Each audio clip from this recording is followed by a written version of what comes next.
Audio Jungle.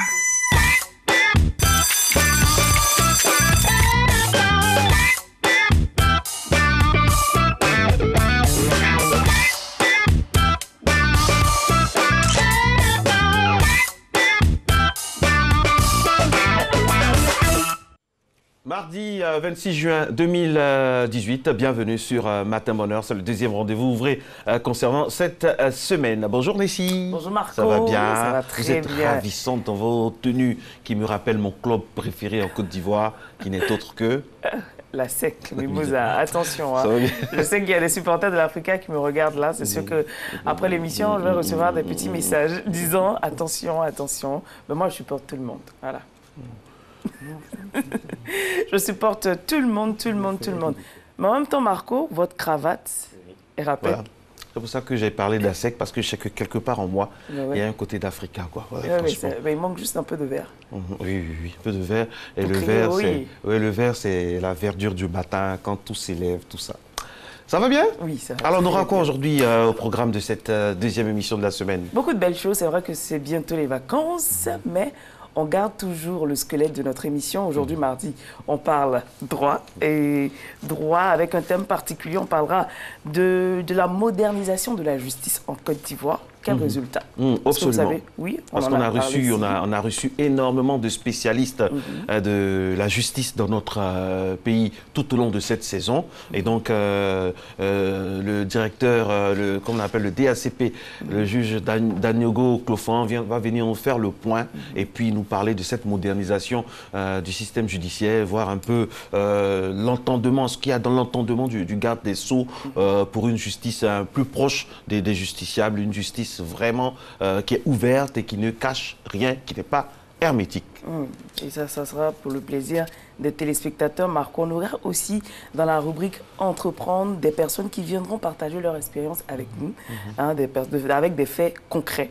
Donc on a reçu ici déjà John Martin Segbo, Qui a le fait le spécialiste, buzz effectivement. avec ces histoires de champignons.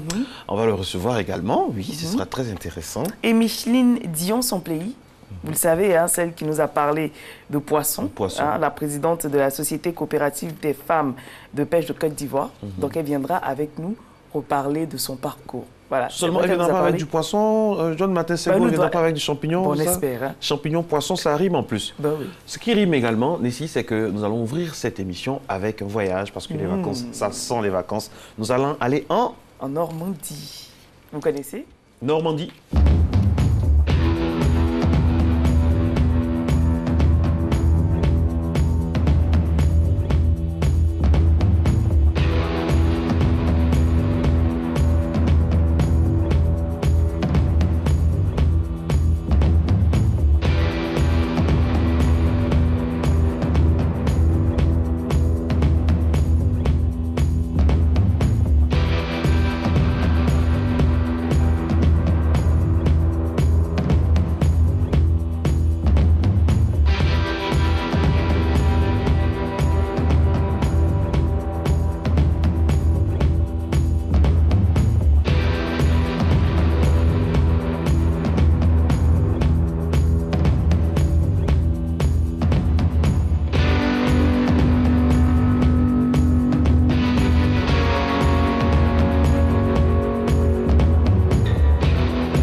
oui.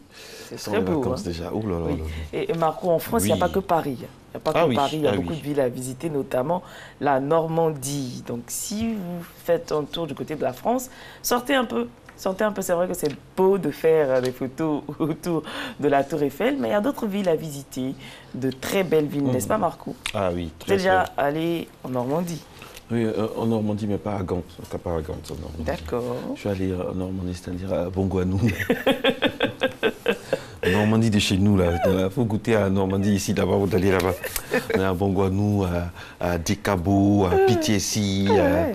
à Noumamba, Timélécro. Ouais. Voilà. Ça, c'est notre Normandie, ça. Mais pour la saison prochaine, promis, on vous emmènera au fin fond de la Côte d'Ivoire. Voilà, promis. Oui, on aura de belles destinations. Et surtout, il faut qu'on reçoive les gens du tourisme ici. Parce qu'il y a, quels sont les circuits touristiques qu'on nous propose à Abidjan, en Côte d'Ivoire? Est-ce que ça existe toujours?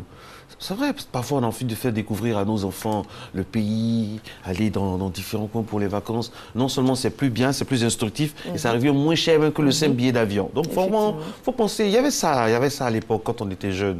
Bon, maintenant qu'on a 60 ans, quand on était jeune, il y avait ça. Il y avait des colonies de vacances, il y avait des circuits touristiques, on pouvait aller à Sassandra. Maintenant pour y arriver, c'est la croix à la bannière. Franchement, vraiment ça manque ça. Moi franchement, j'aurais voulu faire un circuit, Sassandra, Man, Gagnoa, aller vraiment... Bon, gageons que cela puisse se réaliser un jour, pourquoi pas. Mais il faut faire beaucoup de sport hein, quand on est en vacances, pour maintenir la ligne et revenir pimpant à la rentrée, n'est-ce pas Nessie? Bah oui, moi j'en ai bien besoin. Pourquoi vous êtes bien comme ça? En vacances. C'est magnifique. Si j'en crois les mails, les messages qu'on reçoit de vos nombreux admirateurs de tous les milieux. Bah ouais, c'est ça. En vacances, je vais revoir absolument toutes les séquences de gym et les reprendre parce qu'il non, ne ne faut changez une remise rien en ici. forme. Regardez comment vous êtes magnifique. Ah, merci. Non, je ne sais pas moi, c'était... Allez, on va faire en sorte que pour être magnifique, la gym perdure toujours. La gym, c'est un matin bonheur. C'est parti.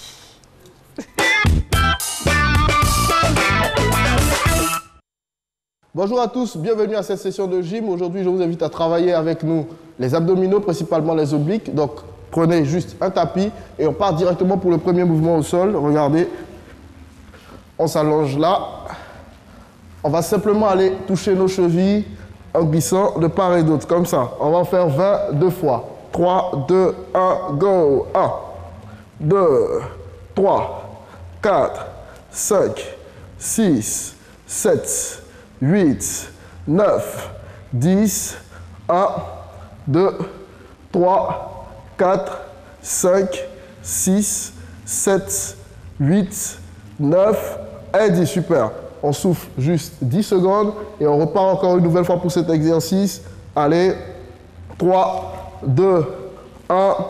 Top, c'est parti. 1, 2, 3, 4, 5, 6, 7, 8, 9, 10, 10, 9, 8, 7, 6, 5, 4, 3, 2 et 1. Super. Allez, on va s'allonger. Là, prochain exercice. Regardez, on décolle les jambes du sol. On met les mains au niveau des tempes. OK. Le coude droit va croiser le genou gauche. Pendant ce temps, la jambe droite se déplie. Regardez. On fait 1, on revient. 2, on revient. 3, OK. On va faire 20 deux fois. Allez. 3, 2, 1. Top, c'est parti. 1, 2, 3, 4, 5, 6, 7, 8, 9, 10, 10, 9, 8, 7, 6, 5, 4, 3, 2 et 1. Allez, on souffle, on respire un peu. 10 à 15 secondes, vous allez sentir que le ventre se contracte vraiment beaucoup. Dès que vous relâchez, ça descend, la contraction baisse un peu et on repart encore une nouvelle fois pour cet exercice. Allez, 3, 2, 1, go. 1, 2, 3, 4, 5, 6, 7, 8, 9, 10, 10, 9, 8, 7, 6, 5, 4, 3, 2 et 1. Super. Alors, si vous avez d'énormes douleurs, comme Rosemary vient de le faire tout à l'heure, vous baissez les jambes, vous attendez que la douleur passe 2-3 secondes et vous continuez encore cet exercice de sorte à ne pas rester là 10 à 15 secondes alors que ce n'est pas encore le temps de repos prévu. D'accord? Donc, vous faites 20, vous arrivez à 15, vous avez une douleur, repos 3 secondes et puis on termine les 5 qui restent. D'accord? Allez, prochain exercice, on décolle les jambes. Là, et on va toucher le sol de part et d'autre. OK? On va en faire 20, 2 fois. Allez, on souffle un peu. C'est bon, Rosemary? Ceux qui ne peuvent pas décoller les jambes comme ça, vous vous mettez sur les talons et puis on part là. D'accord? Allez, 3, 2, 1. Top, c'est parti. 1, 2, 3, 4, 5, 6, 7, 8, 9, 10, 1, 2, 3, 4, 5, 6, 7, 8, 9. Ok, super. Allez, dès que vous finissez, vous vous regroupez comme ça, ok? Histoire de souffler un peu, de chasser la douleur aussi. Et puis on repart une dernière fois. Allez, 3, 2, 1.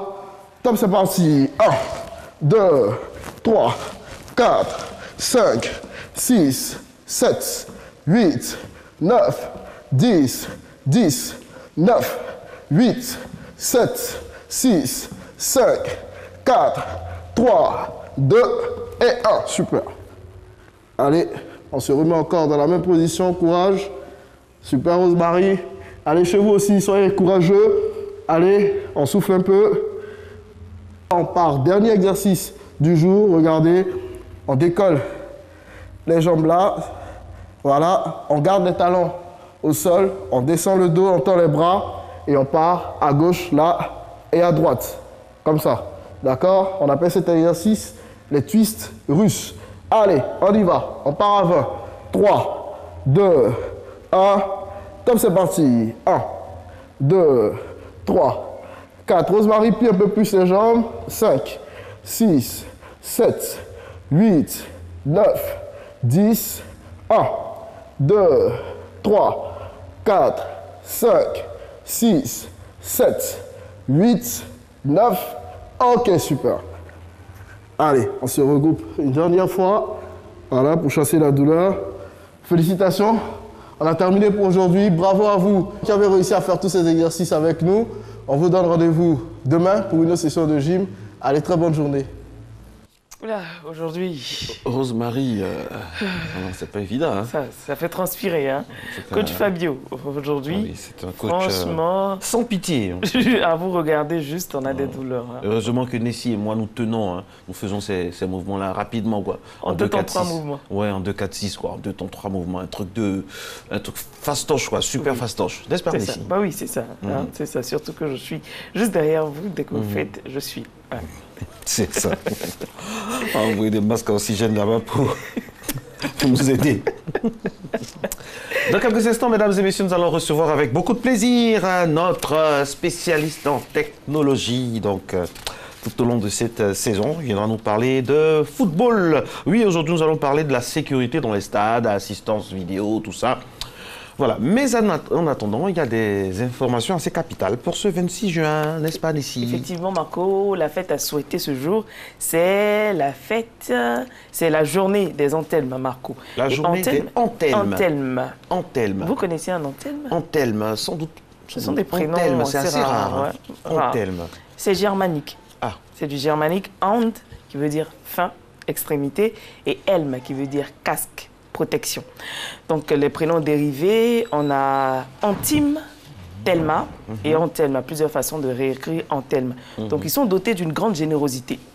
Les Anthelmes aiment faire plaisir autour d'eux. Ne supportant pas la misère des autres, ils s'investissent corps et âme pour le bonheur du monde. Mais la vie qu'ils aimeraient voir n'est pas toujours le reflet de ce qu'ils attendent, bien sûr.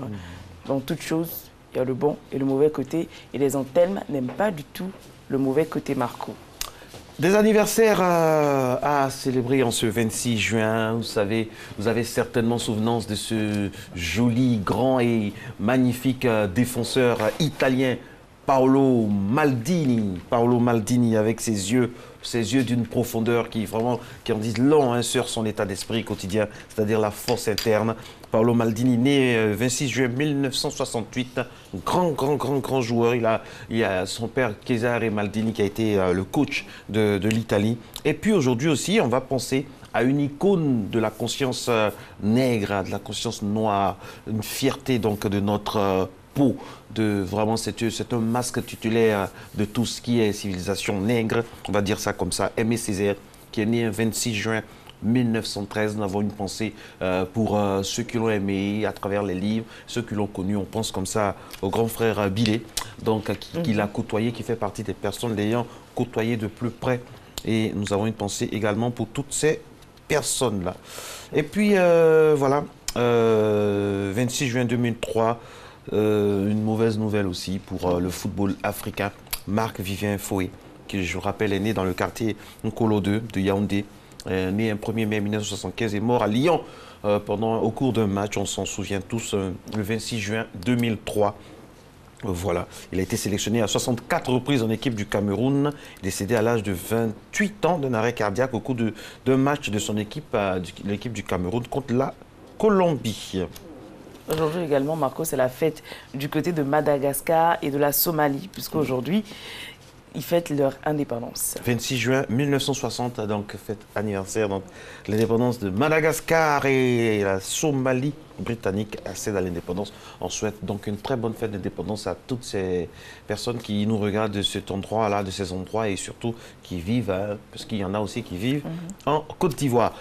Des journées aujourd'hui, journée internationale contre l'abus et le trafic de drogue, Nessie. Effectivement, Marco, donc conformément à sa résolution 42-112 du 7 décembre 1987, l'Assemblée générale de l'ONU a décidé de célébrer la journée internationale contre l'abus et le trafic de drogue le 26 juin afin de renforcer l'action et la coopération aux échelons national, régional et international dans le but de parvenir à une société affranchie de l'abus des drogues, Marco. Et puis c'est la journée internationale pour le soutien aux victimes de la torture. La torture vise à briser la personnalité de la victime et constitue une négation de la dignité inhérente à l'être humain. Il faut la proscrire, il faut l'éviter à tout prix. Voilà, l'ONU a toujours condamné la torture comme l'un des actes les plus vils commis par des êtres humains sur leurs semblables. Et puis aujourd'hui, vous savez, on est toujours dans la mouvance de la Coupe du Monde. Hier, on a eu Uruguay-Russie et avec une correction de Cavani et ses amis à la Russie, 3-0. Arabie Saoudite-Égypte, défaite de l'Égypte 1-2. Et puis Iran-Portugal, c'était serré. Cristiano Ronaldo a même raté un penalty, donc 1-1. Et puis Espagne-Maroc également, match nul, 2 buts partout. Aujourd'hui, Nessie, on a un programme assez chargé et plein d'espoir pour les Africains. Effectivement, donc, on a remarqué, hein, déjà Hassan, notre chef de plateau, il est déjà aux couleurs du Nigeria. Donc Nigeria, Argentine, Islande, Croatie, Danemark, France et Australie, Pérou. On croise les doigts pour le Nigeria. On espère vraiment, franchement, que le Nigeria va passer. On compte sur la force mentale de nos amis Naija pour vraiment transcender et faire honneur à l'Afrique. Justement, parlons football, la transition, c'est vrai, elle est facile, mais elle est toute trouvée pour introduire Monsieur Noël Kofi. Voilà, cette fois, je ne me suis pas trompé. On n'a pas de jingle, donc on va directement avec vous. Ça va bien? Ça va très bien, merci. Alors, un avis sur la Coupe du Monde actuelle, ça va? Alors moi, mon pronostic, bien entendu, va en faveur d'un pays africain. Donc j'espère vraiment que le pays africain aille très loin. Et puis, on croise les doigts pour que tout se passe bien. On croise les doigts pour que tout se passe bien. Bien sûr. D'accord, ok. Alors, nous allons aller maintenant au jingle et on va revenir avec Noël Kofi, avec qui nous avons 15 minutes à passer, une quinzaine de minutes à passer ensemble avant le journal. Mais avant, une petite information, bien sûr, 1945, fondation de l'ONU.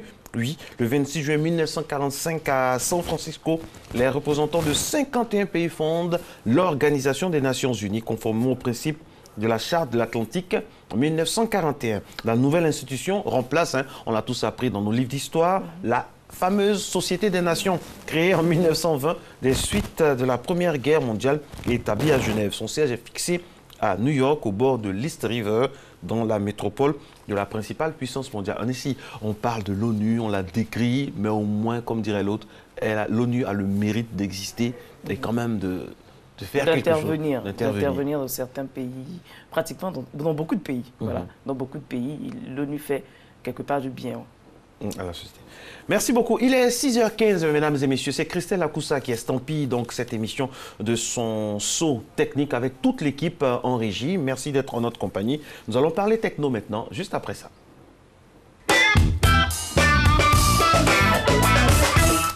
La sécurité dans les stades, arbitrage vidéo, on va parler football avec vous, mais en technologie. En technologie, donc la technologie et le football, on va mêler tous les deux et ça va donner de très bons résultats parce qu'il y a de très belles choses, de très belles innovations technologiques qui ont été apportées au football, notamment avec l'arbitrage vidéo. Alors ceci a fait couler beaucoup d'encre quand même, il y a eu déjà beaucoup de débats autour de l'arbitrage vidéo parce que le football est quand même assez particulier. Cette technologie a déjà été intégrée dans plusieurs sports avant, mais c'est seulement en 2017 que cela a pu être intégré réellement de façon officielle dans tout ce qui concerne le football.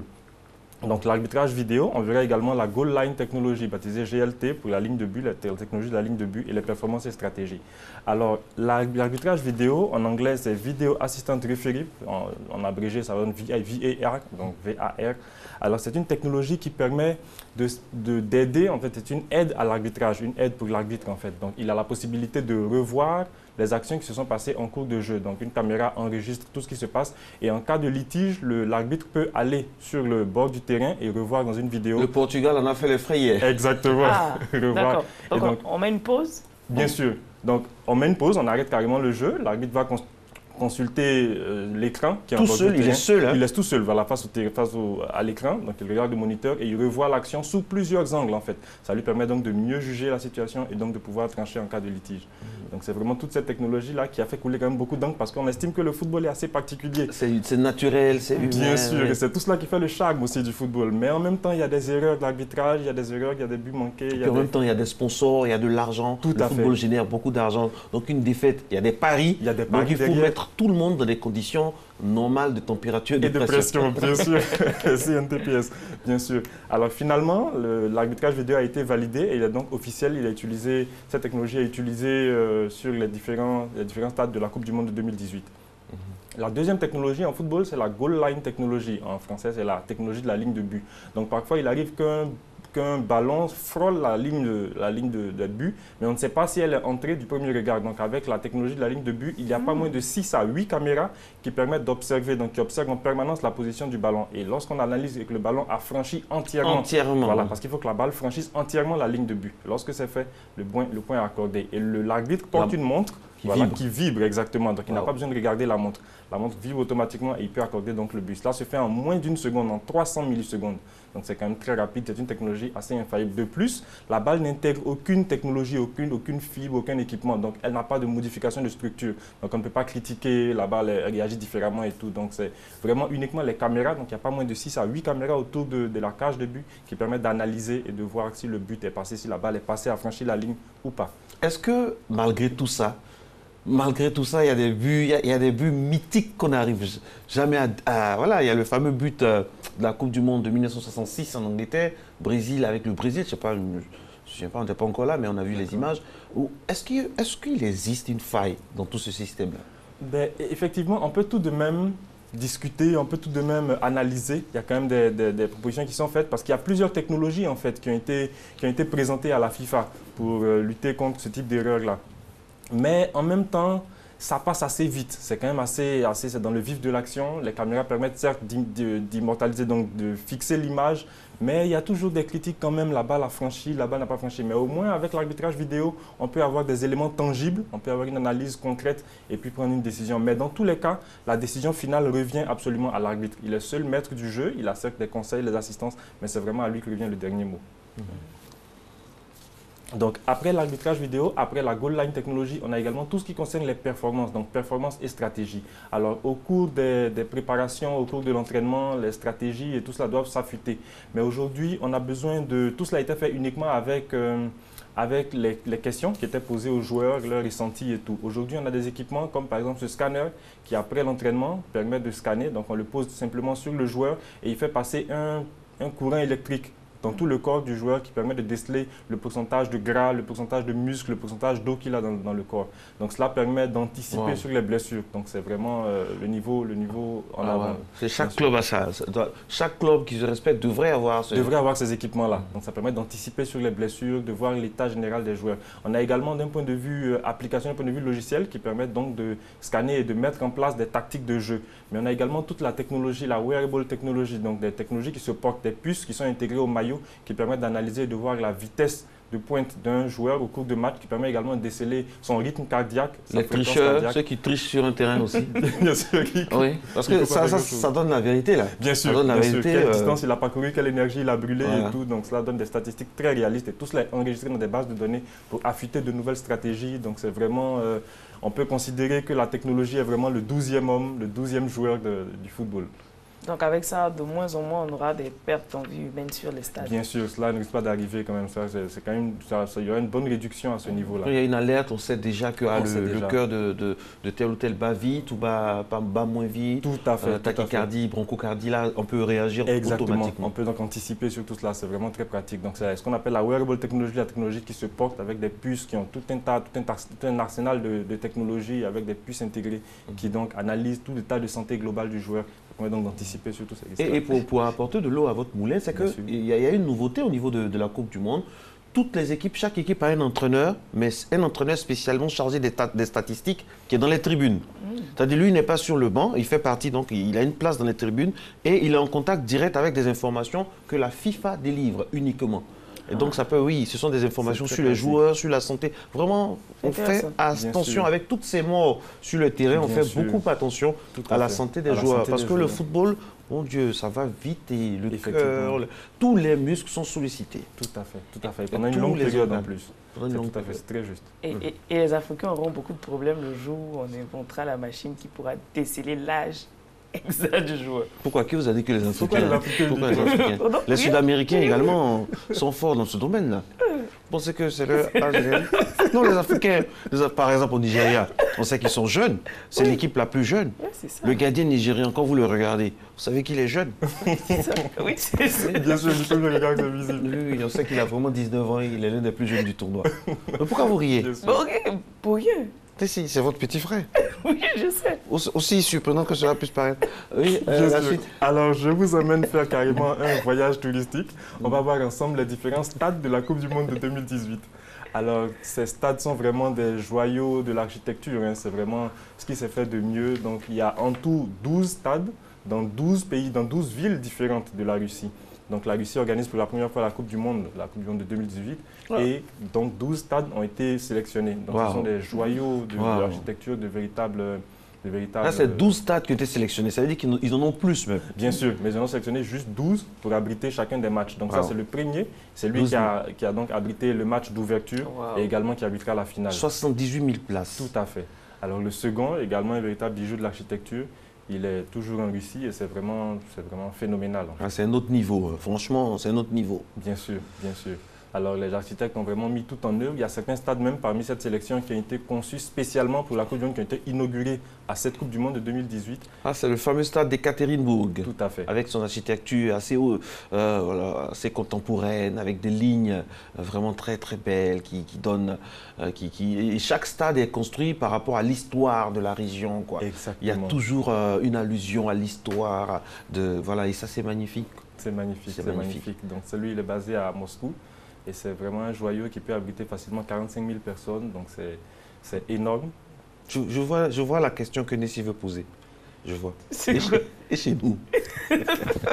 Non, même pas, mais je sais qu'on aura de très belles choses aussi. Oui, c'est ça. On a des stades en construction, on aura de très belles choses. Pourquoi vous êtes pessimiste, monsieur? Nos commentaires. Regardons les stades de la Coupe du Monde. Alors, le Baltic Arena, qui s'entendent d'abord pour construire beaucoup de stades.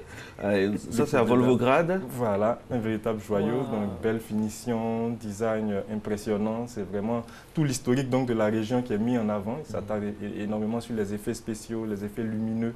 Stade de Kazan Arena, 45 000 places. Tout à fait. Wow. Et les stades, ce n'est pas forcément pour le football. Quand il n'y a pas de match, il y a des visites, ça donne de l'emploi. Bien sûr. Il y a des structures de communication qui gèrent les stades. Vous pouvez entrer au stade et visiter le stade pour 10 €. Ils organisent des jeux dans le stade, Jeux olympiques aussi, des jeux avec les enfants, tout ça. Et c'est magnifique. Ça fait vivre toute une région. Et c'est magnifique. C'est ça la magie du football. Bien sûr, bien sûr. Aujourd'hui, le football, c'est énorme quand même, avec des stades conçus à plusieurs centaines de millions d'euros quand même. Ça rend le football sexy. Ça donne envie. Le football, quand même, il y a beaucoup d'argent qui circule. Oui, c'est beaucoup. Novgorod, énormément de stades. Et ça, c'est le cahier des charges de la FIFA pour organiser une Coupe du Monde. C'est, je pense, minimum une dizaine de stades, au minimum. Oui, parce qu'il y a un certain nombre de matchs qui doivent être joués. Donc, il faut forcément que cela soit réparti. Il y a des matchs également qui doivent être joués de façon concomitante. Donc, il faut tenir compte de tout cela. Il faut avoir des normes de sécurité. Absolument. Avec le terrorisme qui est de mise dans le monde. Il faut avoir un nombre de caméras. Je rappelle que pour les matchs, les retransmissions, c'est près d'une trentaine de caméras. Bien sûr. Toutes les caméras enregistrent, soit dit en passant, pour ne perdre aucune miette. Donc voilà. Tout à fait. Donc, c'est pas du jeu, hein, c'est pas du jeu. Donc voilà. Mais on arrivera à ce niveau-là aussi. Je pense que c'est un cours. Oui, je suis sûr. La sécurité dans les stades. Maintenant, la sécurité dans les stades. Il faut dire que la sécurité est vraiment très importante dans les stades parce qu'il y a des passionnés. Il y a vraiment des passionnés, il y a des hooligans. Il y en a de tout. Bien sûr, bien sûr. Il faut pouvoir sécuriser pour ne pas qu'il y ait de déviation. Donc la sécurité dans les stades, on va le voir maintenant, avec la Russie qui organise pour la première fois la Coupe du Monde. Donc elle mise énormément sur la sécurité. Alors il faut dire que... Et ce sera pour terminer, oui. Bien sûr, il faut dire donc que la sécurité a été vraiment mise en avant. Cela permet donc de sécuriser énormément. Il y a déjà une police qui communique déjà avec plusieurs langues. Donc plusieurs langues seront mises en avant pour pouvoir communiquer avec chacun des touristes, chacun des visiteurs. Mais également une sécurité câline. Donc il y aura quand même une brigade câline qui va se promener. Donc déjà plusieurs policiers ont été mobilisés pour assurer la sécurité à l'extérieur des stades. Mais également donc les policiers qui communiquent avec plusieurs langues pour tous les touristes, tous les visiteurs. Mais également dans le métro, il y aura donc des portiques de sécurité pour sécuriser, pour pouvoir enregistrer et déceler, scanner les armes et tout. Une brigade câline qui se baladera avec les chiens pour détecter les bombes, tout ce qui est dangereux, mais également les tickets. Mais en plus de ça, il y aura un badge donc il y aura la photo carrément du supporter. Donc le badge, c'est une nouvelle génération de badge avec un QR code également. En tout cas, beaucoup de bonnes choses pour le bonheur des aficionados. Merci beaucoup à vous, Noël Kofi. Il est 6h27, c'est le moment de la pub, de la météo et du JT présenté par Hamza Diaby. Vous êtes à Matin Bonheur, réalisation Christelle Akoussa et vous faites bien de nous suivre.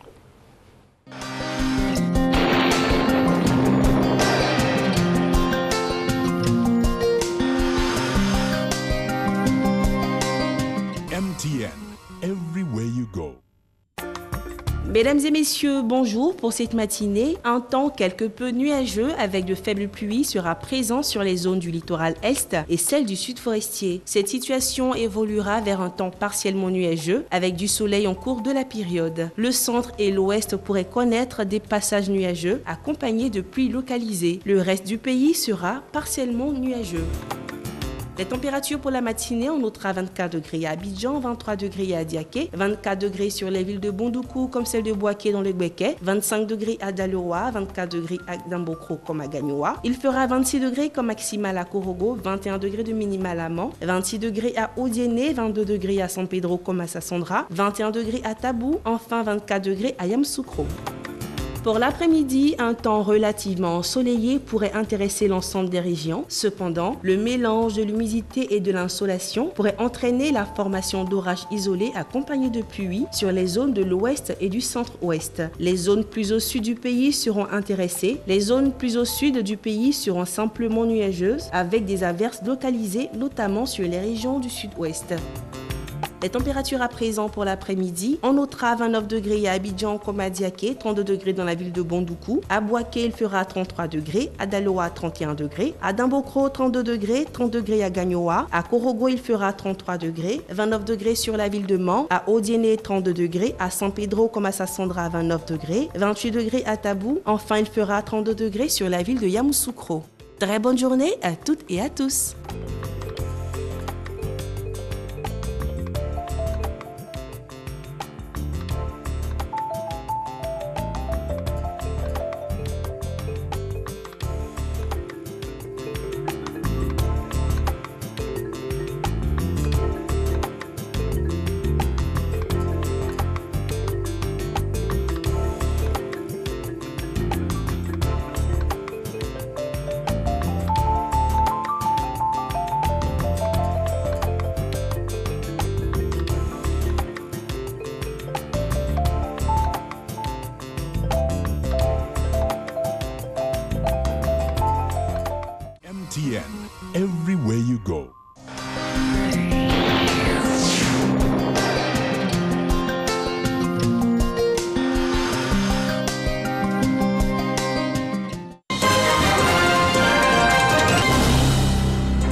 Bonjour mesdames et messieurs, bon réveil, bienvenue dans ce 6h30. La première dame de Côte d'Ivoire, Dominique Ouattara, a effectué hier lundi une série de visites aux familles des victimes et aux sinistrés des pluies diluviennes qui se sont abattues en début de semaine dernière sur Abidjan. Le reportage de Viviane Haïma. Morte tragiquement, emportée par les torrents d'eau de la forte pluie qui s'est abattue sur Abidjan dans la nuit du 18 au 19 juin, provoquant l'inondation de sa villa. Zakwa Rose, en brave mère de famille, avait pourtant réussi à mettre à l'abri ses 4 enfants. C'est au domicile du frère de la défunte que la première dame de Côte d'Ivoire, Dominique Ouattara, est allée ce lundi témoigner sa compassion à la famille. Accompagnée par l'épouse du vice-président Clarisse Duncan, la première dame a manifesté sa solidarité à l'endroit des parents de la victime en leur remettant une enveloppe symbolique d'un montant de 3 millions de francs pour les obsèques. La première dame de Côte d'Ivoire s'est ensuite rendue au point d'accueil de l'ONG Police Secours, créé par des bénévoles et qui s'est vaillamment illustré lors des tragiques événements par sa promptitude à répondre aux appels au secours et par son assistance aux blessés et personnes en détresse. La première dame a félicité le travail accompli par ses bénévoles et a offert la somme de 3 millions de francs pour l'achat de médicaments. À la cité Rosier, programme 3 de la Riviera Palmeraie, le groupe scolaire à Saoré, où sont accueillis depuis les fortes pluies des familles sinistrées de la Riviera Palmeraie au nombre de plus de 600 personnes et qui sont pour l'heure prises en charge par la mairie de Cocody. La première dame est venue leur manifester sa compassion et sa solidarité. Elle leur a apporté un soutien sous la forme de vivres et non-vivres et une enveloppe d'un montant de 5 millions de francs. Au domicile du frère aîné de Konaté Mohamed, dit Delmas, proche collaborateur du président de l'Assemblée nationale et qui a trouvé la mort dans sa voiture emportée par les eaux de pluie, la première dame est venue apporter réconfort à la famille du défunt. Une contribution symbolique d'un montant de 3 millions de francs a été remise aux parents pour l'organisation des obsèques. Puis la première dame s'est rendue à la Riviera Palmeraie où elle est allée rendre également visite aux victimes de ces dernières inondations. On reste avec Viviane Haïma. La compassion et la solidarité manifestées par la première dame à l'endroit des familles des victimes et des victimes elles-mêmes des pluies diluviennes ont touché les cœurs. Les sinistrés de la Riviera Palmeraie ont traduit éloquemment le réconfort éprouvé par la présence de la première dame à leur côté. La première dame les a assurés que des solutions seront apportées à leurs requêtes. Je sais que vous vivez en des conditions très difficiles. Je sais que pour beaucoup d'entre vous, vous avez échappé à la mort. Et certains dans vos familles ont eu des deuils. Certains ont eu des personnes blessées, des personnes sinistrées. Vous avez perdu vos biens matériels et vous n'avez plus de maison. Je sais ça et je vous dis Yako, il faut. Madame la ministre, donc Marietou Koné, m'a dit tout à l'heure que le gouvernement allait donner 150 000 francs à chaque famille de personnes déplacées pour essayer de nous louer une nouvelle maison. Monsieur le ministre de la Sécurité m'a dit également que les soins, tous les soins médicaux allaient continuer tout le temps avec une prise en charge complète. Donc ça, c'est ce que le gouvernement fait et vraiment, je voudrais les en remercier. Ils ont eu des mesures adéquates. La première dame a en outre rassuré les habitants de la Riviera Palmeraie que le président de la République est en train de tout mettre en œuvre pour que les torrents de boue et les inondations à la Riviera Palmeraie ne se reproduisent plus.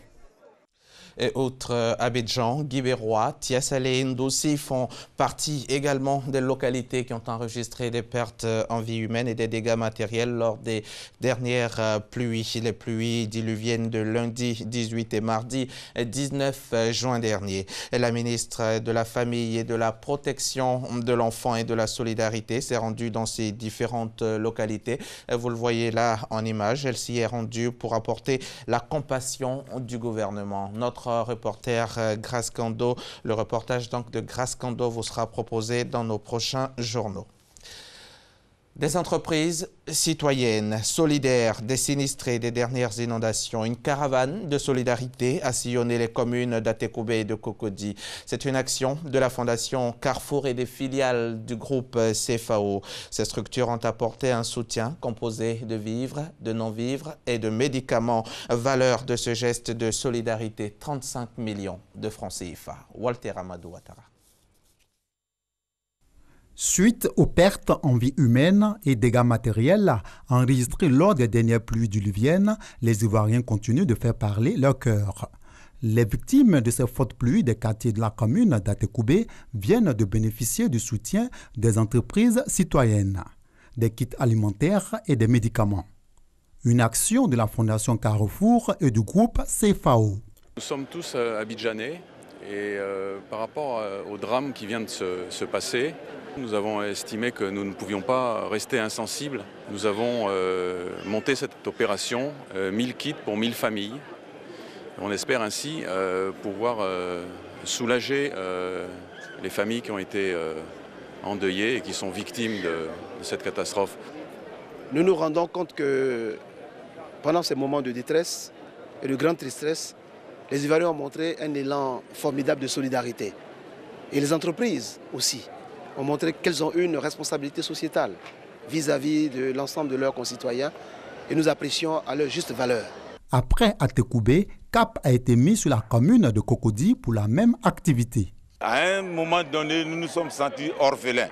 Mais voilà que par ce temps de petit soleil, une fondation qui vient à notre aide. Cela nous fait chaud au cœur et cela nous fait penser que nous ne sommes pas seuls. Il y a beaucoup de nos concitoyens qui sont venus à nous de façon spontanée. On a même eu des bénévoles qui sont organisés pour nous aider. Je peux dire que nous sentons la chaleur et puis la solidarité africaine. Plus de 1000 kits composés de vivres et de non-vivres, ainsi que des lots de médicaments d'une valeur de 35 millions de francs CFA ont été offerts aux sinistrés. Reportage signé Ouattara Amadou Walter. Autre chose à présent, évoquons à l'ouverture lundi de la deuxième édition du Forum international du logement social, économique et standing Philos à l'immeuble Kestab au Plateau. Il s'agit pour les promoteurs immobiliers, les experts des secteurs du bâtiment, de la construction et du foncier de réfléchir à la mise en place d'un mécanisme permettant aux gouvernants africains, surtout aux autorités ivoiriennes, de réduire le déficit de logement. 10 000 logements à livrer cette année. Le reportage de Francis Boifo. 150 000 logements à livrer en 2020, dont 10 000 à la fin de cette année, selon le chronogramme du gouvernement. La Chambre nationale des promoteurs et constructeurs agréés de Côte d'Ivoire veut aider les autorités à tenir ce pari à travers la deuxième édition du Forum international du logement social, économique et standing Philos. Durant 3 jours, acteurs de l'immobilier, partenaires techniques et financiers, autorités administratives vont échanger autour des questions liées au foncier, au financement, à la production et à l'acquisition de logements de masse, avec un accent particulier sur la qualité des matériaux de construction. Les populations, quant à elles, nous attendons d'elles une meilleure compréhension, une meilleure maîtrise du processus d'acquisition des logements. C'est d'ailleurs pour ça que vous aurez dans les panels des banquiers, des financiers pour expliquer comment est-ce qu'on peut avoir un prêt dans une banque, quels sont les documents qu'il faut fournir.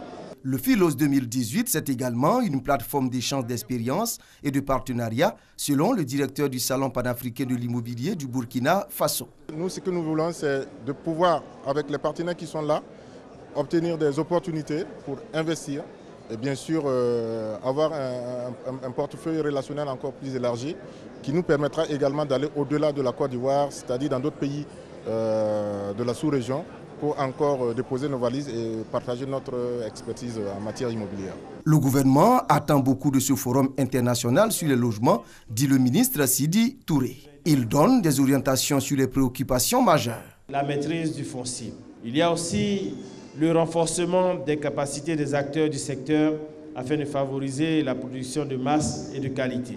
Il nous faut relever le défi à la fois du financement des promoteurs, mais aussi du financement des acquéreurs. Ouvert lundi à l'immeuble Kestable au Plateau, autour du thème « Relever les défis du logement en Afrique », la deuxième édition du Forum international du logement social, économique et standing Philos s'achève le 27 juin prochain. L'inspecteur général d'État était hier lundi 25 juin à la Haute Autorité de la Bonne Gouvernance, accompagné d'une quarantaine de ses collaborateurs. Théophile Awandoli y était allé pour déclarer son patrimoine. En reportage, Olivier Iriebi et Herman Guivet. Ils sont venus déclarer leurs biens à la Haute Autorité pour la Bonne Gouvernance. L'inspecteur général d'État, Théophile Awandoli, et 40 de ses collaborateurs, dont des inspecteurs et des contrôleurs d'État, présents au sein de l'institution pour la déclaration de leur patrimoine. Pour lui, c'est un devoir républicain. Je suis venu accomplir un devoir citoyen. La loi a institué une déclaration du patrimoine pour un certain nombre de hauts responsables de ce pays. Et personne, je dis bien personne, n'est exempté de cette obligation. En ce qui me concerne personnellement, je l'avais déjà fait dans une autre fonction de directeur de cabinet du Premier ministre. Ayant changé de fonction, il me faut refaire cette opération. Je suis venu ce matin donc, pour déclarer le patrimoine de l'inspecteur général d'État. Et je ne suis pas venu seul. Je suis venu, comme la loi le prescrit, avec tous mes collaborateurs de l'inspection générale. Théophile Awandoli a invité les autorités en charge des affaires de l'État à faire autant pour une question de transparence dans la gestion de la chose publique. Le reportage d'Olivier Iriebi a été commenté par Sidonie Davila. Nous allons refermer ce journal avec cette actualité, ce mot d'actualité internationale. Une nouvelle rencontre entre les deux frères ennemis sud-soudanais a eu lieu hier lundi 25 juin à Khartoum, au Soudan. C'est la deuxième rencontre entre le président Salva Kiir et le leader du principal mouvement d'opposition, Riek Machar, en une semaine. Sous la pression de la communauté internationale, les deux acteurs du conflit sud-soudanais avaient déjà entamé un rapprochement la semaine dernière à Addis Abeba. La communauté internationale s'impatiente pour trouver une sortie de crise à ce conflit qui a déjà fait des dizaines de milliers de morts et plus de 4 millions de déplacés. Héros en France, héros aux États-Unis. Mamoudou Gassama a été récompensé à Los Angeles dimanche d'un BET Award pour avoir sauvé un enfant en escaladant un immeuble à Paris fin mai. Le Malien de 22 ans, bientôt naturalisé français pour son héroïsme, est maintenant sacré héros humanitaire de l'année aux États-Unis. Chaque année, la chaîne BET remet ses prix à des personnalités noires américaines et étrangères dans divers domaines. Récompensé également cette année, le chanteur nigérian Davido a quant à lui invité les Américains à visiter le continent africain. C'est la fin de ce journal. Merci de l'avoir suivi. Bonne suite des programmes en compagnie également de Nessie Ndri et Marcelin Gouvel. Merci beaucoup Hamza. Merci beaucoup, Hamza. Hamza. Je souhaite que votre étoile Gassamas. Qu'est-ce que ça veut dire? Que votre étoile brille. Ah, d'accord. C'est une nouvelle expression ivoirienne. Ah bon? Ah bah Que ouais. votre étoile Gassamas. Que votre étoile Gassamas. Gassamas, oui. Ah là, franchement, c'est le moins qu'on puisse dire pour lui, hein, parce qu'il est sûr, il est partout. Et franchement, il le mérite parce que si seulement il y avait eu un souci pendant qu'il essayait d'escalader, l'histoire allait changer. Mais vraiment, il a été visité par une main C'est secourable. extraordinaire. Hein? Oui. Ça nous montre que en une fraction de seconde, on peut tout avoir comme tout perdre. Comme tout perdre. C'est une véritable leçon de vie. Oui, c'est une Et ça, c'est véritable leçon magnifique. de vie. En une minute, le destin peut changer. En un passage télé aussi, une histoire peut s'écrire ou se réécrire. Oui. C'est tout l'esprit de celle qu'on reçoit maintenant, parce qu'elle est venue sur ce plateau nous parler donc de son activité, avec un autre, John Martin Segbo, parler aussi de son activité et brusquement, tout a changé pour eux. Mais là, positivement aussi, parce que ça leur a permis donc d'ouvrir un éventail un peu plus large au niveau des relations, tout ça. Et c'est la raison pour laquelle, puisque nous nous acheminons vers la fin de cette saison, nous avons voulu les recevoir et en parler avec eux. Messieurs, dames, bonjour. Bonjour, madame. C'est madame Micheline Dion, son pays, présidente des sociétés coopératives des femmes de la pêche en Côte d'Ivoire. Vous étiez là pour nous parler il y a quelque temps de poissons, tout ça, l'organisation Et puis, M. John Martin Segou, lui, il a fait exploser également la messagerie de nos différents comptes Twitter, Instagram, Facebook. Monsieur Champignon, c'est comme ça qu'on l'appelle sur la toile. Oui. Bonjour, messieurs, dames. Qu'est-ce que la télé a changé pour vous depuis vos passages respectifs? Honneur aux dames. Merci beaucoup. Effectivement, je suis passée ici la dernière fois pour essayer de parler de notre activité. Et au sortir d'ici, on a eu quand même beaucoup de contacts. À l'extérieur aussi, comme à l'intérieur du pays. On a eu des clients qui nous ont approchés, des gens qui voulaient vraiment travailler avec l'union, avec la coopérative. Vraiment, ça a été un plaisir pour nous. Et vous, c'est un peu plus récent, hein? Il y a juste 2 semaines, vous êtes passé. Bien sûr. Et vous, par contre, malgré le temps, vous continuez d'être sollicité. Oui. Disons que depuis décembre, il n'y a pas une semaine où les gens ne visitent pas la champignonnière. Je compte au moins une 80aine de personnes qui sont venues au bureau, venues regarder la champignonnière. Ça, c'est des personnes qui se sont déplacées. Et les appels, les appels, là, ça dépasse. Autant d'appels, et bon, ils veulent cultiver les champignons. D'abord, ils veulent comprendre comment ça se fait la culture des champignons. Et puis, qu'est-ce qu'il faut pour faire la culture, les débouchés, etc. etc. Et, à l'instar de madame, j'ai eu même des Ivoiriens en France, à Bordeaux, qui avaient eu vent de ce passage. Et le même jour, qui se sont, avec une liaison parentale locale à Abidjan, mais ils ont regardé les 2 passages. Et ils sont venus en vacances l'année dernière. Ils ont vraiment fait exploser des informations. Ils veulent organiser même à leur niveau comment est-ce qu'il faut s'organiser avec leurs frères ou sœurs ici à Abidjan pour s'intéresser à la culture. Et moi, je me rappelle très bien avec Kadi Fadiga, la rédactrice en chef, vous deviez passer un jour et ça n'a pas pu être possible parce que le temps c'était trop tôt. Oui. Et vous êtes venu en retard, pratiquement à la fin de l'émission. Oui. Et on a vu votre mine, vous étiez découragé, mais bon, vous n'avez pas pu, pour des raisons, voilà quoi. C'était l'émission, il fallait être là très tôt, c'était pas évident. Oui. C'est jamais évident pour les invités, c'est pour ça qu'on vous remercie et qu'on vous honore aujourd'hui. Et après, vous êtes resté, on a préparé le passage. C'est ça. Et voilà.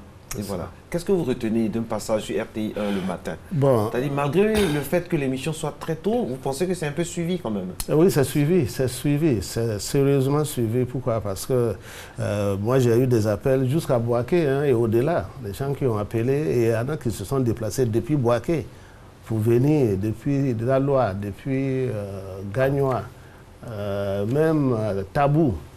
Oui, Tabou, il y a un monsieur qui est venu, qui veut faire les champignons, donc j'ai échangé avec lui. Moi, ça me fait plaisir de recevoir toute personne qui veut savoir en quoi consiste la culture des champignons. Donc c'est avec plaisir que je les reçois et voilà. Donc finalement, vous allez créer une école? Bon. Mais ce qu'il faut ajouter, c'est quoi? C'est que même au niveau ça m'a permis, moi ça m'a encouragé à participer au Salon de l'agriculture de Paris. Oui. J'ai fait partie des champignons, des échantillons avec la boutique paysanne. Et ces champignons ne sont pas revenus. Ça veut dire que les gens ont acheté. Donc ça veut dire qu'aujourd'hui, le monde entier sait que la Côte d'Ivoire produit des champignons. Et ça, c'est très important. C'est très important. Et également, Madame Micheline Dion, son plaiel est présidente des sociétés et coopératives des femmes de la pêche en Côte d'Ivoire. Elle nous a parlé de sa passion pour la pêche, des difficultés aussi. Et là, vous avez vu un peu la puissance de la communication que vous avez. Effectivement, la communication, c'est vraiment quelque chose de très important dans ces activités-là. Et moi aussi, à mon niveau, des gens qui ne savaient même pas comment le poisson est traité aujourd'hui à travers cette communication-là ont eu beaucoup d'échos. Et des gens qui avaient une mauvaise appréhension de la manière dont était traité le poisson. Et depuis l'intérieur du pays, des personnalités d'autres ont fait beaucoup de commandes. Et puis, bon, à l'extérieur... Au-delà des commandes qu'on fait, est-ce que les gens décident de vous aider franchement? une chose est de faire une commande et après, bon, on vient ou on ne revient pas, mais une chose est de vous aider dans le cadre de votre métier pour longtemps. Je pense que oui, parce qu'à partir de ça aussi, on a eu la visite de 2 personnes, de 2 entreprises qui ont été vraiment d'un apport considérable et on continue la communication avec eux. On est dans le cadre maintenant d'un partenariat. Nous sommes en train d'aller dans le cadre d'un partenariat. Et je pense que c'est vraiment salutaire pour l'activité que nous sommes en train de faire. On va profiter de l'antenne aussi pour appeler tous les autres parce que c'est une activité qui a besoin d'être soutenue, Comme j'allais le dire la dernière fois, le chef de l'État en a fait, le gouvernement a fait, la coopération a fait, mais on appelle encore d'autres personnes de venir soutenir l'activité des femmes et surtout au niveau des achats. Qu'est-ce qu'on peut faire? Qu'est-ce que la population peut faire? Ce n'est que de venir acheter le poisson de ces femmes-là. Et c'est à travers ces achats, à travers ces commandes, qu'elles aussi elles arrivent à nourrir leur famille. Et donc, je pense qu'on va continuer dans ce sens. Vraiment, Matin Bonheur, c'est une émission qui est très suivie. Ça, il faut le dire sincèrement. Merci parce qu'à l'instant même, dès que je suis sortie d'ici, les appels ont commencé. Le téléphone n'a pas arrêté de sonner. Jusqu'à je n'avais rien compris. Finalement, j'ai dit, mais... on me connaissait avant ou bien. Et donc, vraiment, ça a été vraiment un moment de partage. Parce que là, nous, on ne donne pas les numéros. Franchement, je n'ai rien compris. Je pense que d'autres ont quand même l'image. Ils ont commencé à chercher où est-ce qu'on pouvait avoir, où est-ce qu'on peut trouver cette femme, où est-ce qu'on peut trouver. Et puis, bon, après ça, Et au niveau des coopératives, quel a été le discours? Au niveau des coopératives, comme c'est une union des coopératives, depuis San Pedro et puis Grand Bérébi, on m'a déjà appelé, les femmes m'ont appelé pour me dire, en tout cas, on vous remercie pour ce que vous faites et qu'on souhaiterait aussi que les gens viennent à San Pedro, que les gens viennent à Grand Bérébi. Je leur ai dit, c'est effectivement l'objectif de rechercher à travers cette communication. Donc, on rappelle que votre coopérative a besoin de fonds pour être beaucoup plus autonome, notamment avoir ses propres bateaux. Avoir ses propres bateaux, avoir encore plus de fours, équiper encore plus les sites de transformation. Il faut les transformer aujourd'hui en centre de formation parce qu'il y a les enfants aussi qui sont là, qui sont entre les fours. Il faut compléter, il faut vulgariser ces fours-là. Il faut vraiment aider les femmes et on lance un appel à tout le monde. Monsieur John Martin Segbo, déjà vous êtes sur le plateau, on nous envoie des messages, je vais demander si on peut donner votre numéro à l'antenne. Non, on ne donne pas le numéro à l'antenne, désolé. Absolument. Désolé, mais bon, on va passer par la page, par nos différents. Donc allez, revenez, restez sur nos pages, tout ça, et puis on va donner le numéro. Monsieur Segbo, dites-nous, ça a changé la vision, votre passage, ça a changé la vision des Ivoiriens sur le champignon? Je pense que c'est un grand oui. Pourquoi? Parce que les gens n'imaginaient pas... Enfin, ce qu'ils ont vu, il y en a qui étaient vraiment désirés parce que pour la majorité, les champignons se cultivaient sur des planches comme on fait la tomate et autres. Et ils étaient vraiment très agréablement surpris de voir que non, c'est du hors-sol et que ça se fait sur des planches. J'ai même permis à des gens de prendre des photos. Pourquoi? Parce que bon, c'est une découverte. Ouais, c'est comme une porte ouverte pour toute personne qui venait regarder. J'ai trouvé ça très intéressant pour eux parce qu'ils étaient vraiment surpris. Alors, une petite anecdote, dites-nous, vous avez certainement des histoires. Il y a quelque chose qui vous a marqué? Il y a des gens qui vous ont appelé parfois pour des choses qui n'ont rien à voir avec les champignons? Oh, oui? Non. Tous ceux qui ont... Oui, seulement j'ai eu à échanger un peu... Il n'y a pas de personnalité qui vous ont appelé? Si. Parce que des personnalités dont j'étais les noms, mais il y a des personnalités qui sont venues, des industriels. Oui, c'était pour venir voir les champignons. J'espère qu'il n'y a pas des gens qui voulaient copier vous espionner à d'autres fins? Bon, là, vraiment, parce que... Il y en a de tout. Ils ne peuvent pas, parce qu'il faut savoir cultiver le champignon. Ouais. Vous avez beau passer sur tout ce qui est culture de champignons sur Google, la pratique est complètement différente. Parce que il y a la théorie et puis il y a la pratique. Voilà. Et puis moi, je dis souvent aux gens que moi, je n'ai pas peur de la concurrence, je n'ai pas peur parce que moi j'avance. J'ai dégusté vos pleurotes, c'est ça? C'est comme ça qu'on dit? Des pleurotes. C'était magnifique. Eva peut témoigner également. Merci à l'époque. Beaucoup. Les pleurotes, c'était magnifique. Oh là là là, magnifique. Parce que vous savez ce que moi j'ai fait après?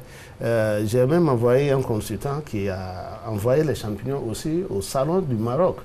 Au salon de l'agriculture du Maroc il y a 2 mois. Il y a 3 mois de cela, à peu près. Donc, vous voyez, les champignons, les pleuros ivoiriens sont partis loin. Donc, la Côte d'Ivoire a un label au niveau du champignon. Aujourd'hui, ça commence parce que les gens sont intéressés au Maroc. Oui. Et c'est ça l'aspect intéressant pour cette culture. Et qu'est-ce que vous avez besoin de quoi en ce moment? Elle a dit qu'elle a besoin de... Mais moi... Profitez-en, vous êtes là, allez-y, profitez. Non, profitez. Tout est question de fonds, c'est-à-dire de moyens financiers. Moi, comme je l'ai dit pendant mes 2 passages, je veux faire une grande industrie de champignons en Côte d'Ivoire. Justement, vous n'avez pas eu de proposition d'aide à l'industrialisation de vos champignons? Bon, jusqu'alors, il y en a qui viennent, non, bon, ce champignon, ça m'intéresse. Bon, mais il y en a qui viennent, la majorité, ils disent, ils parlent, mais après, ils ne reviennent pas. Il n'y a pas de pratique. Voilà, ils ne reviennent pas. Mais moi, j'ai mon plan dans ma tête et j'avance. Ouais, j'avance donc. Avec l'exposition... à Paris, et ensuite au Maroc, et même à Bamako très récemment. J'ai même été invité par l'Association nationale de femmes coopératives. Je suis parti à Daloa il y a 1 mois et demi pour faire la présentation. J'ai distribué des champignons, des dépliants et autres. Mais moi, je sais que très prochainement, à partir de l'année prochaine par exemple, on parlera différemment des champignons en Côte d'Ivoire. Alors, nous sommes là. Vous aimeriez que ce soit fait en Côte d'Ivoire.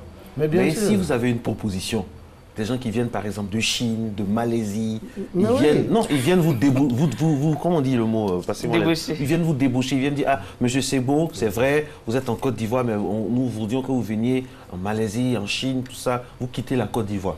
Et voilà ce qu'on vous donne. Et quand vous voyez ce qu'on vous donne là, ça n'a rien à voir.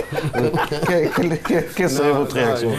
J'ai dit que je voudrais faire de la Côte d'Ivoire. Non, monsieur Sebo. Non, sérieusement. Monsieur Sebo. On peut le faire. Pourquoi ne pas le faire en Côte d'Ivoire? Nous voulons faire pour la Côte d'Ivoire, honnêtement. Nous tous sur cette table. Mais pourquoi ne pas faire ça ici en Côte d'Ivoire et exporter vers eux? Monsieur Sebo, parce que demain, si on vous voit ailleurs, ils vont dire, on vous a demandé ici et vous avez dit que vous ne pouvez. Est-ce que...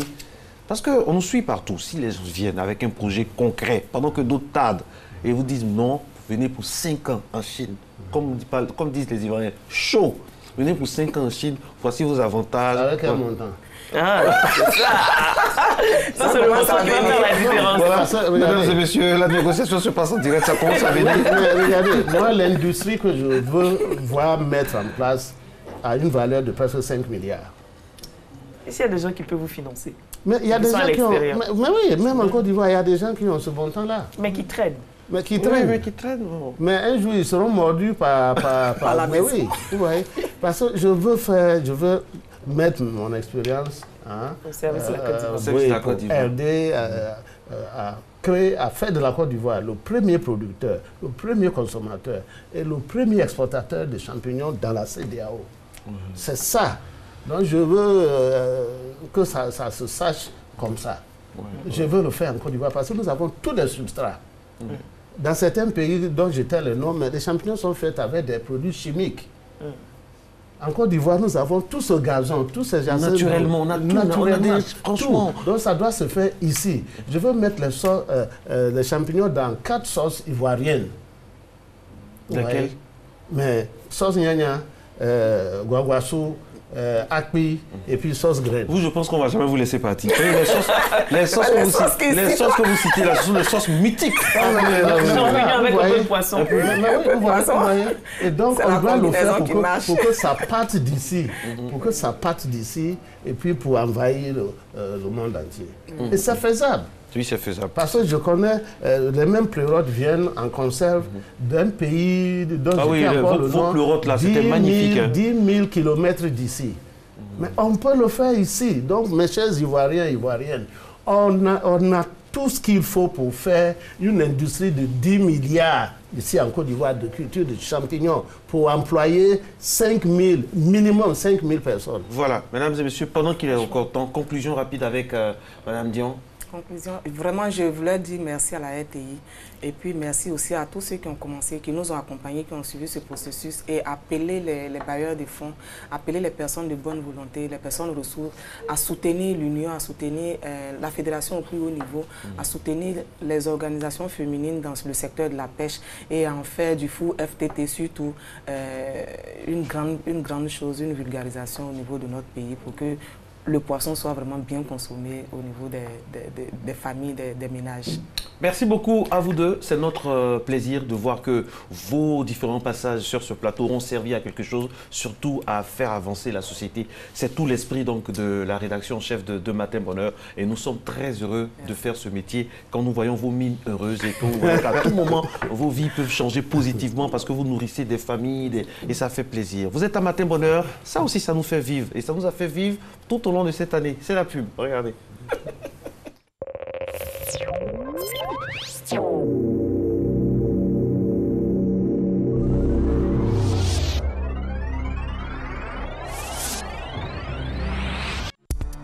Population de Côte d'Ivoire, les services météorologiques annoncent de grandes pluies sur toute l'étendue du territoire ivoirien.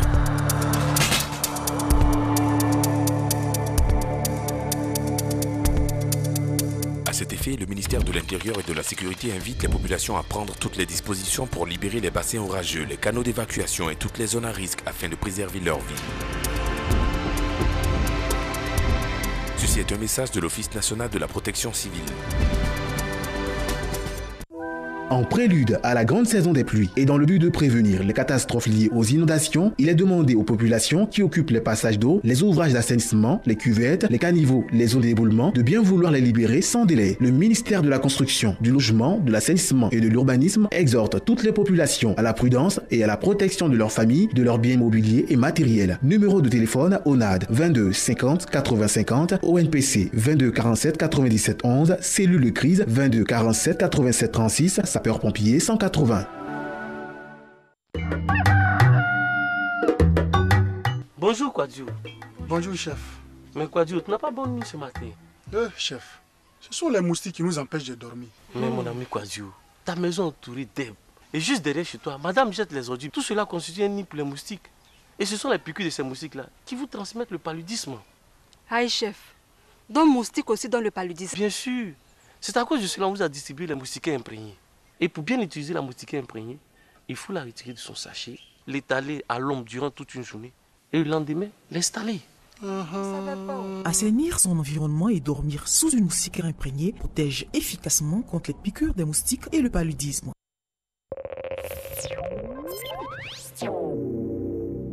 Retour sur le plateau de ces matinales, mesdames et messieurs.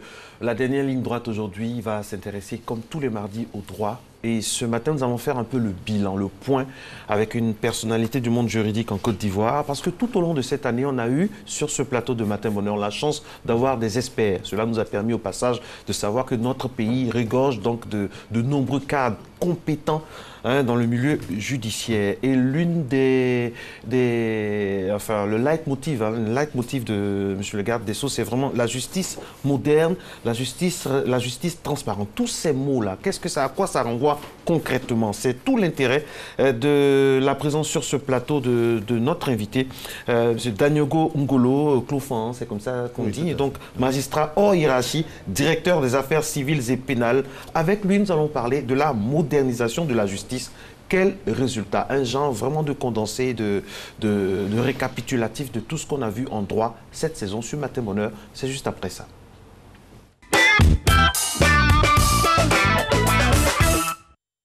Dans les rapports annuels des institutions financières sur les perspectives économiques de l'Afrique, les défaillances du système judiciaire sont montrées du doigt. Comment corriger cette situation? Très vite, les partenaires internationaux se signalent pour aider à la modernisation de la justice. La Côte d'Ivoire n'est donc pas en reste avec le projet d'assistance juridique et judiciaire gratuite. Plus d'1 milliard de francs CFA financés, entre autres, pour la Maison des avocats, et en contrepartie, l'Ordre des avocats offre aux justiciables vulnérables une assistance. La Côte d'Ivoire a aussi bénéficié de l'appui technique et financier de l'Agence américaine de coopération internationale, USAID, à travers le programme Pro-Justice. Objectif, améliorer et moderniser le système judiciaire ivoirien, mis à mal par les crises. Malgré ces efforts, la satisfaction n'est pas encore au rendez-vous du côté des justiciables. Les délais de traitement des dossiers laissent à désirer. La modernisation de la justice ivoirienne, vraiment, on est encore très en arrière. Vraiment, aujourd'hui, pour faire des papiers administratifs, vraiment, il faut prendre tout un mois, rien n'a changé. C'est les mêmes choses. Mais ce que je déplore, c'est que souvent, il y a papiers qui se perdent, qu'on ne retrouve pas. Moi, j'ai déjà 2 fois victime. J'ai déposé des dossiers que je n'ai pas retrouvés. Je suis obligé de les reprendre. Certificat de nationalité, ça fait 2 semaines. C'est pas encore sorti. Ouais, depuis 6 heures ici, là. Qui était jusqu'à Gonzague. On m'a dit de venir demain. Après-demain, ça fait 2 semaines. Un les enterre à terre. Tout de suite, ici, on doit faire un dossier ici. C'est le certificat de nationalité. D'ici, tu dois encore retourner, je ne sais pas comment on appelle, voilà, le trésor, où on doit payer 5 000. Après le trésor, tu dois aller au commissariat pour payer 4 000. Vous voyez. Mais les choses pouvaient se faire à une journée. Dans 18 juridictions et 22 cours d'appel et tribunaux, on a des signalétiques pour améliorer l'orientation des citoyens et mettre fin aux intermédiaires. En un mot, une nette amélioration au niveau de l'accueil. Mais il reste encore des choses à faire pour une modernisation de la justice. Parler de modernisation de la justice est un peu abusif. On peut simplement dire qu'il y a une évolution. Les choses sont en train d'être mieux faites. Parce que quand nous prenons par exemple au niveau des juridictions, il y a eu la création du tribunal de commerce d'Abidjan en 2012 et aujourd'hui en cette année 2018, nous avons la cour d'appel du commerce. Donc ça c'est une évolution positive qui fait que cette évolution permet aux dossiers de ne pas trop traîner au niveau de la justice. Avec le tribunal de commerce où ils ont 3 mois pour rendre leurs décisions quand ils sont saisis et certainement la cour d'appel aussi. Donc le milieu des affaires est un peu plus sécurisé avec cette nouvelle juridiction.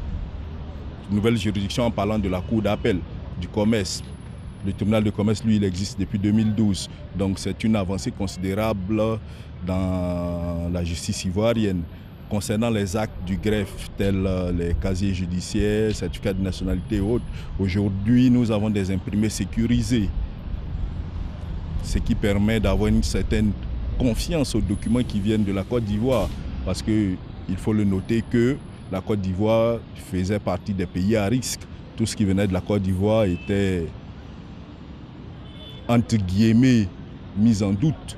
Mais aujourd'hui, les choses évoluent, mais je ne pense pas qu'on peut parler de modernisation de la justice. Bon, il y a quand même une nette amélioration par rapport à ce qui se passe. Ben, je ne parle pas de tout le palais, toute la justice. Ce que je sais, c'est au niveau des dirigeants, ça va. Donc, on commence à mettre le point sur certains trucs. Il y a eu un petit changement. Voilà, je pense qu'il va falloir qu'on continue encore pour approfondir cette modernisation-là. On ne rentre pas dans le palais de justice avec des accoutrements, disons des fantaisies. Il faut être bien mis. Si vous êtes mal habillé, là c'est sûr qu'on ne vous reçoit pas. Ça, c'est déjà un commencement. Donc ça a changé beaucoup de choses.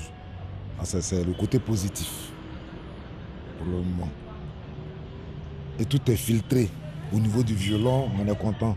L'institution judiciaire est la clé de voûte des républiques. Aussi, le gouvernement s'attelle-t-il à offrir un meilleur visage au système judiciaire? Les partenaires au développement ont joué leur partition. Reste maintenant la pérennisation des acquis de tous ces projets.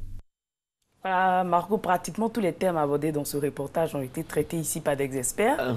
Donc on va donc poser la question à monsieur le directeur. Quel bilan, quel était l'objectif de tous ces passages ici à Matin Bonheur? Merci beaucoup, madame. L'objectif est très clair, il est affiché. Vous savez, la justice fonctionnait comme, disons, un bois sacré. Et donc, n'avait connaissance de tout ce qu'on faisait que des experts, des gens aguerris, on peut dire des initiés. Alors, ça s'est retourné contre la justice, puisque quand les gens ne savent pas ce qui se fait à l'intérieur de leur maison, les gens pensent que vous avez beaucoup de choses et que vous ne faites rien, ou que vous avez trop de choses à cacher. Donc, M. le garde de Sceaux a décidé de faire en sorte que nous exposions ce que nous faisons pour que les citoyens apprécient. C'est pourquoi cette campagne a été initiée. Qu'est-ce qui a changé? Qu'est-ce qui a changé? Au niveau de la justice, beaucoup de choses ont changé. Quand vous regardez dans le reportage, on a dit que la Côte d'Ivoire revenait de très loin. En 2011, il n'y avait pratiquement plus de justice, il n'y avait que peut-être Abidjan et alentour. Sinon, sur le territoire national de la Côte d'Ivoire, il n'y a pas de justice. C'est une grande partie. Donc, depuis là, il y a des réformes qui ont été mises en œuvre. On a fait le colloque de Yamoussoukro pour décidé de relancer l'institution judiciaire. Et donc, quand vous regardez aujourd'hui, vous avez vu l'adressage au niveau des différents palais de justice. Ce n'est pas le palais de justice d'Abidjan, vous allez au palais de justice du Yopougon, vous allez trouver que dès que vous entrez au palais de justice, on vous indique exactement où se trouve tel service. De telle sorte que vous ne pouvez plus vous perdre dans des méandres de quelque niveau que ce soit.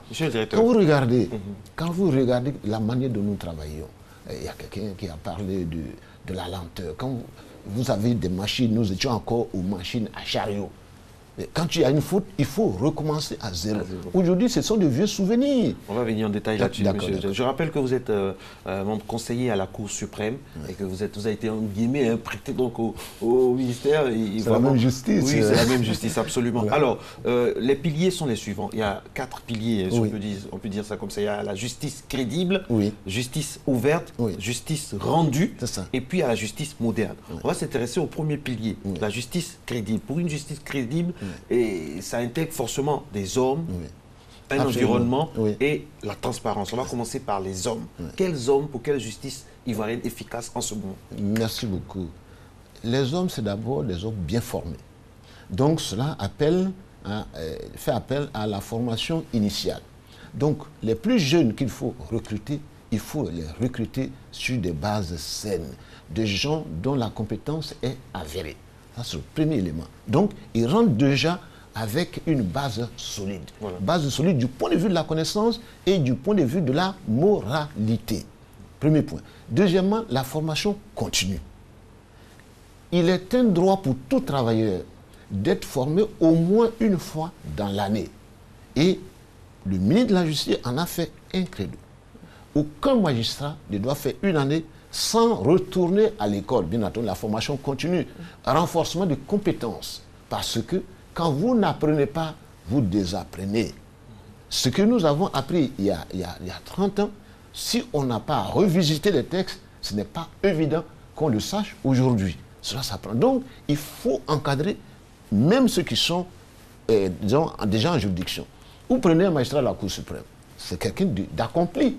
Mais il faut renforcer ses compétences pour le mettre au goût du jour. Sinon, il peut désapprendre parce qu'on n'est jamais sûr de sa connaissance. Est-ce que justement ces magistrats dont vous parlez, est-ce qu'il y a un moyen de contrôle? Parce que pour les sanctionner, pour les envoyer au cas où ils se détourneraient de... Vous voyez, les moyens de contrôle, il y en a de deux types. Il y a les magistrats du parquet, il y a l'inspection générale du ministère de la Justice. Vous savez très bien, vous vous renseignez. On a reçu l'inspecteur. Voilà, il fait du bon travail.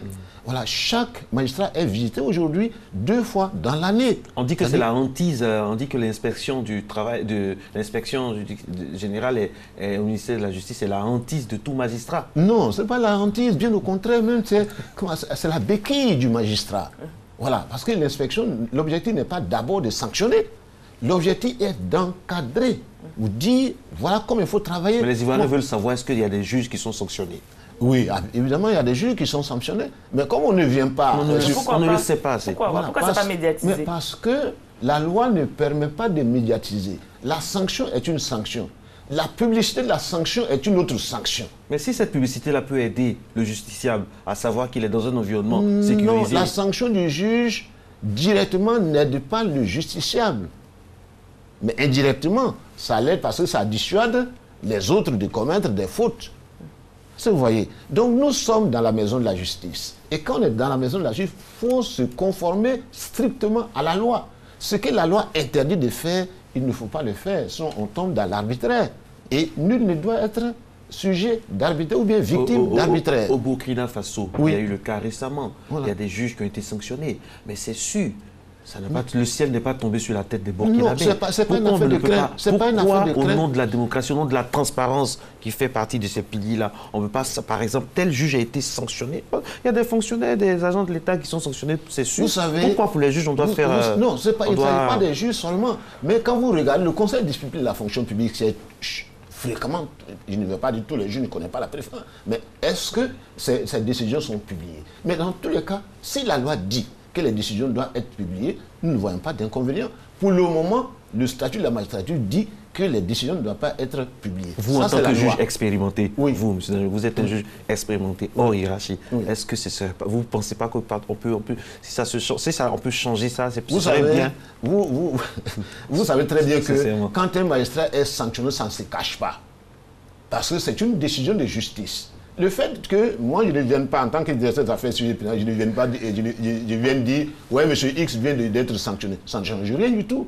Mais c'est une décision qui est prise. Et cette décision, elle tombe dans le domaine public. Dès qu'elle tombe dans le domaine public, tout le monde le sait. Quand quelqu'un a été renvoyé, il n'est plus juge. Tous ceux qui sont autour de lui savent qu'il a été renvoyé. Et toute la Côte d'Ivoire le sait. Et vous connaissez très bien. Et que vous savez très bien que c'est la vérité. D'accord. Voilà. Donc, à quoi sert de... Donc, les Ivoiriens peuvent être rassurés. Voilà. Il y a une inspection qui travaille. Absolument. Il y a une inspection qui travaille. Et les résultats sont visibles au niveau du rendement des juridictions. Aujourd'hui, vous allez voir les résultats du prix d'excellence 2018 au niveau du ministère de la Justice vont être publiés avec l'indépendance de la justice, enfin, la fête de l'indépendance, la fête anniversaire. C'est le mois prochain. Donc c'est une compétition. Quand vous regardez la physionomie de nos juridictions, rien qu'à voir, vous allez voir qu'il y a du travail. Parce que si vous travaillez mal, c'est sûr que vous n'allez pas arriver quelque part. Monsieur le directeur. Oui, merci. Bon, on n'a pas assez de temps. On va parler de beaucoup de choses aujourd'hui parce qu'on fait le bilan. Nessi, on a parlé des hommes. Hein. On a parlé des hommes. Il faut qu'ils soient bien formés. Il faut que les magistrats soient au diapason. Même si on les punit, on ne doit pas le savoir. Maintenant, parlons de l'environnement. L'environnement judiciaire de notre pays. Est-ce que cet environnement-là rassure les uns et les autres? Oui, l'environnement, à mon avis, je suis acteur, mais je ne suis pas... tout ce qu'on dit comporte de la subjectivité. Donc je souhaite que les gens ne retiennent pas ma qualité de magistrat ici, ni de qualité d'acteur de premier plan de la justice, qu'ils voient l'objectivité dans le jugement. L'environnement de la justice a changé et certains l'ont dit. Quand vous regardez aujourd'hui comment les juridictions fonctionnent, il y a un bout énorme. Quand les juges ploient sur le poids du travail, malgré cela, à 6 h du matin, les gens sont à leur bureau. Et ils ne quittent pas. Le dimanche, moi, je fais le tour, je prends ma voiture, je me balade comme ça au niveau d'Abidjan, je vois les voitures, ils sont là, ils sont en train de travailler. Donc, véritablement, l'environnement a changé. Et l'environnement est également le lieu de travail. Vous savez, les juges travaillent dans des conditions déplorables. Il m'est arrivé d'acheter le climatiseur pour pouvoir travailler à mes frais. Mais aujourd'hui, quand vous rentrez dans les bureaux, c'est vrai que ce n'est pas du luxe, mais ils sont dans des situations telles qu'on peut travailler correctement. Beaucoup plus moderne. Oui, beaucoup plus moderne. C'est informatisé. Absolument. Et on est en train d'informatiser. Le BABA en matière d'informatique est fait. Maintenant, l'informatisation en tant que telle est en cours.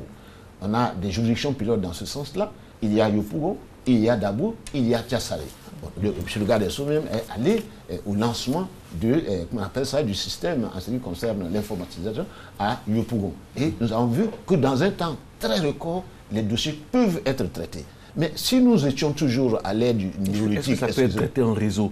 C'est-à-dire, est-ce que le juge... c'est l'objectif qui est recherché par... Le juge de Boaké, s'il y a un dossier, par exemple, qui passe par vous, est-ce que vous pouvez avoir le réseau? Est-ce qu'il y a un réseau fiable d'information? C'est l'objectif de l'informatisation. Ça a été mis en œuvre par ProJustice. Je sais qu'il y a eu des tests dans ce sens-là. Absolument. Donc c'est l'objectif qui est recherché. On n'est pas encore à ce niveau-là, mais on est en train d'évoluer vers ce niveau. De telle sorte que il y ait la transparence dont il est question, pour que chacun sache. Transparence. On a parlé des hommes, de l'environnement et la transparence. De telle sorte que, étant dans son bureau, le garde des Sceaux puisse savoir ce qui s'est fait à Boaké, ce qui s'est fait à Tabou, que l'inspecteur général, que le directeur des affaires civiles et pénales, que le procureur général, que le procureur de la République, que le premier président, etc. Tous ceux qui ont une parcelle de pouvoir puissent savoir comment le collègue travaille. Qu'il faut éviter que les citoyens, pour venir prendre une date d'audience, ils soient obligés de se déplacer d'Aboubou, de Yopougon ou bien des belles villes à Boaké pour venir parler de justice. Surtout qu'on apprend qu'il y a des juges qui peuvent faire attendre des gens de 8 h jusqu'à 20 h dans la salle d'attente. Ça, on a entendu ça. Oui, vous avez entendu. Oui. Vous savez, en Côte d'Ivoire, la doxa joue beaucoup de choses. Voilà, vous savez, il y a des gens qui se transportent dans votre bureau comme ça, ils n'ont pas de rendez-vous. Vous pensez que vous vous asseyez, vous êtes là pour recevoir. Le rôle du juge n'est pas de recevoir. Le juge n'a pas à recevoir quelqu'un. c'est l'audience, à l'audience, mais pas au bureau. Qu'est-ce que les gens font dans le bureau des juges? Mais des fois, vous êtes au service, enfin pas des fois, vous êtes au service du peuple. Parfois, il y a des gens qui sont là pour de simples renseignements que vous pouvez donner directement. Le rôle du juge n'est pas de donner. Oui. Vous voyez, c'est ça les difficultés. Mais si par extraordinaire vous tombez là-dessus, vous devez au moins satisfaire cette personne-là. Il faut la faire attendre jusqu'à 15 heures de temps dans un bureau. Je suis d'accord avec vous. Il faut être courtois. Voilà. Monsieur le garde des Sceaux vient de signer. Parce qu'on vous reproche, vous les juges, d'être un peu trop lointains, trop austères, c'est vrai. Trop austères, trop, voilà. Vous savez, le juge entre le marteau et l'enclume. Quand il est ouvert, on dit attention, pourquoi il rit à telle personne? Quand il est austère, on dit il est trop austère. Mais qu'est-ce que nous devons faire? Qu'est-ce que le juge doit faire? Il est juge, il doit demeurer juge. Donc, équilibré comme le symbole de la balance. Tout à fait. Il doit faire en sorte qu'il ne soit pas excessif, qu'il ne soit pas non plus perméable, comme n'importe quel Parce que citoyen. avant tout, l'ami du juge, c'est la loi. Ah, absolument. Le juge, vous le dites bien, le juge n'a pas d'amis et c'est ça qui constitue les difficultés majeures. Si véritablement, il y a un grand procès. Vous allez voir, aujourd'hui, nous sommes en partenariat avec le ministère de la Modernisation, avec ANSUT, de telle sorte que tous les actes judiciaires soient dématérialisés. Et la justice est de plus en plus ouverte. Absolument, c'est clair et net. Donc, elle est accessible vous en faites et pas. transparente. Voilà, nous avons fait du travail avec ANSUT, on a fait le travail avec le ministère de la Modernisation, de l'administration, de telle sorte que tous ces documents, vous allez rentrer dans les bureaux, c'est rempli, qu'on puisse dématérialiser, de telle sorte que vous rentrez ici, on a comme l'impression qu'il n'y a pas de documents, alors que tous les documents sont là parce que c'est dans les boîtes informatiques. Et donc, pour le justiciable aussi, est-ce que cette modernisation concerne l'obtention des actes judiciaires? Ça aussi, c'est un véritable parcours du combattant. Oui, vous savez, l'obtention des actes judiciaires, et cela recouvre des choses simples. Vous prenez par exemple un certificat de nationalité. Chacun veut venir s'arrêter pour obtenir un document et partir. Non, on dit, il faut organiser. C'est une question d'organisation. Vous venez vous déposer votre demande. Mais déjà, à l'entrée, il y a des gens qui nous attendent là. Les fameux margouillas. Voilà. On nous dit toujours, vous nous dites toujours qu'ils ne seront plus là, mais ils sont là. Des fois même, ils ont des accointances avec des gens de l'intérieur. Vous voyez, le palais de justice est clôturé, nos responsabilités ne jouent qu'à l'intérieur du palais de justice. Mais quelqu'un qui est arrêté sur la route c'est le domaine public, c'est commun à nous tous.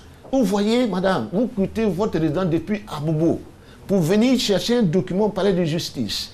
Et vous venez vous arrêter sur la route pour vous faire accoster par quelqu'un.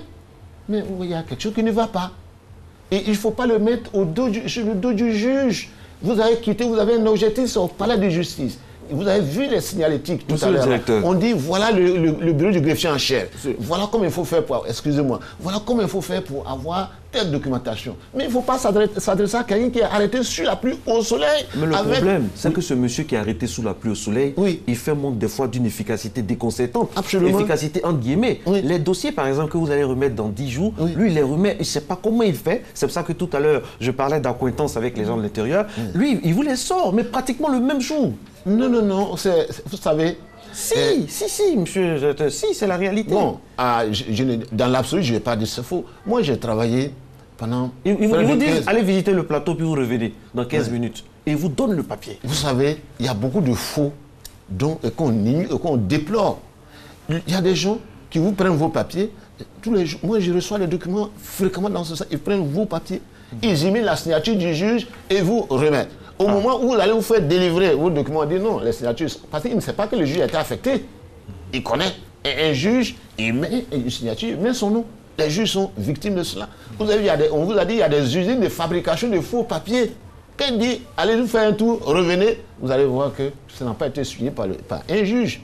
C'est pourquoi le problème de sécurisation des actes judiciaires a été posé. Des gens qui arrivent à inventer même des jugements rendus par les juridictions. Ils ont tout dans leur arsenal. Vous avez vu, on en a démantelé comment on appelle ça, l'année dernière. Vous voyez, donc ceux qui donnent leur argent à ces personnes, vous dites que d'un tour de main, ils vont avoir leurs documents, mais ils perdent de l'argent avec le risque d'aller en prison. Donc, il vaut mieux attendre 3 jours pour que votre document soit traité correctement que de vous faire délivrer un faux papier. Pour rester dans tout ça, dans la justice, l'accessibilité, la transparence, récemment, M. le garde des Sceaux a élaboré une circulaire sur la courtoisie des magistrats, greffiers et fonctionnaires de justice. Parce que pour lui, bien accueilli, c'est essentiel. Si le garde des Sceaux lui-même a élaboré cela, c'est qu'il est parti d'un constat que ça faisait défaut. On dit que vous êtes fermé, le temple de Thémis est replié sur lui-même. Voilà, c'est toujours bien. On est obligé de faire une circulaire pour...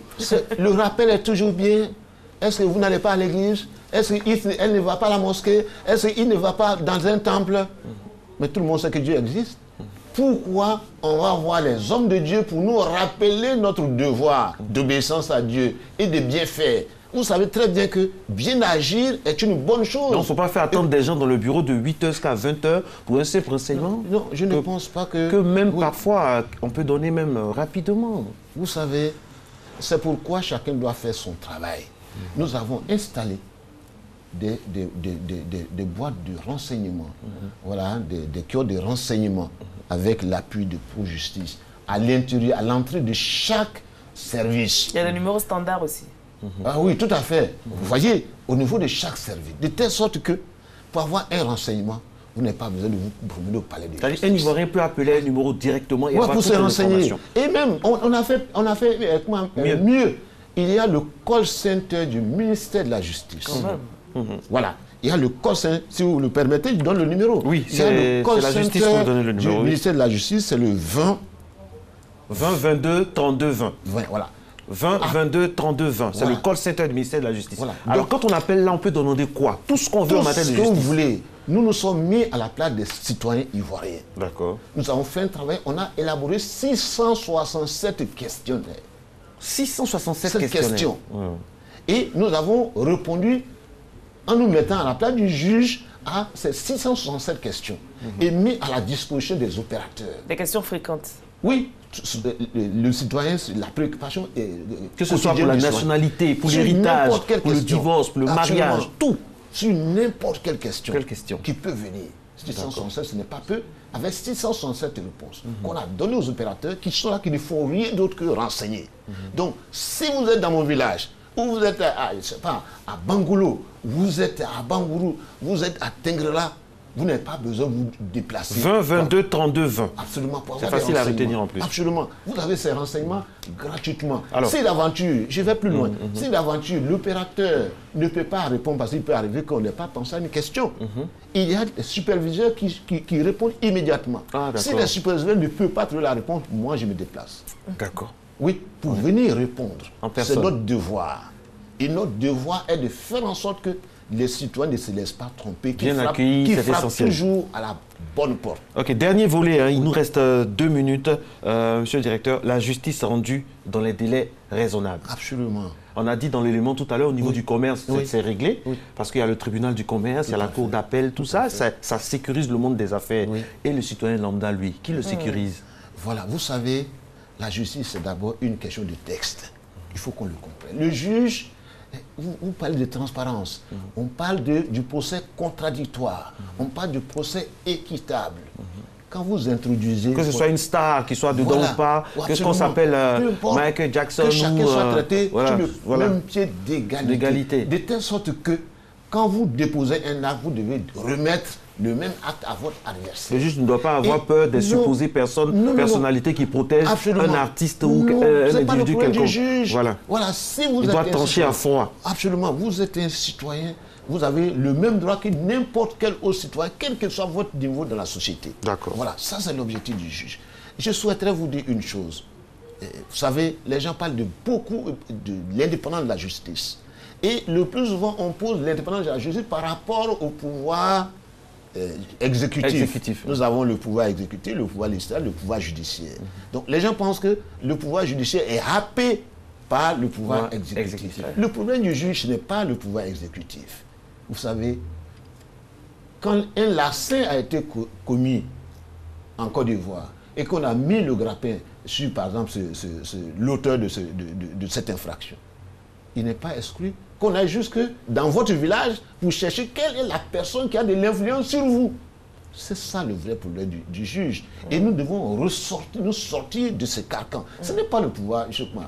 Et On allait plus loin. Nous avons organisé cette année 2018 un colloque international sur l'indépendance de la justice à Grand-Bassam, qui a réuni des sommités du monde entier. Et il y a un de nos grands magistrats respectables, qui a été président de la chambre judiciaire, de la chambre administrative de la Cour suprême, qui a fait l'exposé au nom de la justice du Côte d'Ivoire, M. Amangoua Georges. Donc, pour dire que nous recherchons le meilleur produit possible pour la justice, pour les citoyens. Parce que la stabilité d'une société, c'est d'abord et avant tout sa justice.